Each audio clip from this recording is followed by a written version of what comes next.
अगर बहुत दिनों तक कोई तप भी करेंगे, जप करेंगे, उनसे इतनी जल्दी भगवान नहीं मिलेंगे जितनी जल्दी पति व्रता जो स्त्री होती है अगर धर्म के साथ पति की सेवा करे तो भगवान उसको जल्दी प्राप्त हो जाते हैं। ब्रह्मा विष्णु महेश तीनों ने आकर के अनुसुईया को दर्शन दिया कि नहीं दिया? क्यों दिया? उन्होंने कोई बड़ा यज्ञ नहीं किया था, उन्होंने कोई कथाएं नहीं सुनी, उन्होंने कोई तीर्थ नहीं किया, केवल और केवल पति की सेवा की है। एक दिन की बात है, नारद घूमते हुए चित्रकूट की धरती पर आते हैं तो आज देखा अनुसुईया जी को। अनुसुईया अपने पति के साथ में बैठी हुई है। कई वर्षों से जल नहीं बरसा, पानी नहीं बरसा। आज अत्रि मुनि को प्यास लगी, माला जपते जपते इशारा किया अनुसुईया को कि प्यास लगी है। तो अनुसुईया जी ने उठ करके देखा तो पानी तो कहीं भी नहीं है, क्योंकि नदी तालाब सब सूख गए हैं, क्योंकि कई वर्षों से वर्षा नहीं हुई है। लेकिन पति की आज्ञा है, अगर मैं आज जल की व्यवस्था नहीं कर पाऊंगी तो जितना मैंने पति की सेवा की है, पतिव्रत धर्म को निभाया है, ये पूरा नष्ट हो जाएगा। आज कमंडल उठाया और जैसे ही कुटिया से बाहर निकले, ये नारद दृश्य देख रहे हैं। जैसे ही कमंडल उठा करके ऊपर की तरफ बढ़ाया, भगवान के चरणों में ध्यान नहीं किया, आज अपने ही पति के चरणों में ध्यान करते हुए और उनका ही ध्यान करते हुए इन्होंने मन में विचार किया कि अगर मैंने सच्चे मन से पतिव्रत धर्म को अगर निभाया है तो आज मेरे कमंडल में जल की व्यवस्था हो जानी चाहिए। और नारद के देखते ही देखते कमंडल जल से भर जाता है। और जैसे ही कमंडल भरा तो ये दृश्य नारद ने देखा। अनुसुईया जी ने आकर के पति को थमाया, पति ने जलपान किया। अब नारद जी का सर चकराया। ऐसी ऐसी स्त्रियां भी हमारी धरती पर पड़ी हुई हैं। नारद जी ने विचार किया कि क्यों ना ये ब्रह्माणी और लक्ष्मी और माँ पार्वती जी को ये बात बताई जाए। ये बीड़ा उठा करके नारायण नारायण गाते हुए आज उन तीनों के पास पहुंचे जहाँ वो तीनों थी। और आज एक ही प्रश्न किया कि माँ एक बात बताओ, आपकी नजरों में सबसे बड़ी पतिव्रत धर्म को निभाने वाली आपकी नजरों में कोई ऐसी स्त्री है जो सच्चे मन से सच्चे हृदय से अपने पति की सेवा करती हो?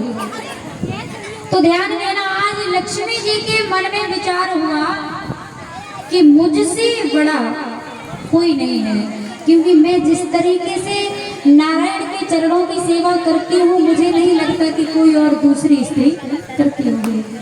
और आज तीनों ने कहा कि नारद एक काम करो, अगर आपकी नजरों में कोई हो तो आप ही बताओ, आपकी नजरों में कौन है? नारद जी ने कहा हम तो बताएंगे ही, अगर आपको बताना हो तो बताओ। लक्ष्मी जी विचार करते हैं कि हो ना हो नारद मेरा नाम लेंगे। ब्रह्माणी को लगा कि नहीं मेरा नाम लिया जाएगा, नारद यहाँ दूसरे का नहीं मेरा। और आज पार्वती जी तो अलग ही आनंद में है, अलग ही सोच रही है। क्यों? क्योंकि जिस तरीके से मैंने अपने पिता के यहाँ में एक राजकुमारी थी, राजकुमारी बनकर के रही, लेकिन भगवान शंकर के साथ में एक झोपड़ी भी यहाँ पर नहीं है और मैंने ऐसे ही रह करके इनकी सेवा की है, तो किसी और को नहीं, अगर नारद बताएंगे तो मुझे ही बताएंगे। और आज पार्वती जी अपने ही मन में सोचती है कि मैं सबसे प्यारी हूँ, पतिव्रता नारी हूँ।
करता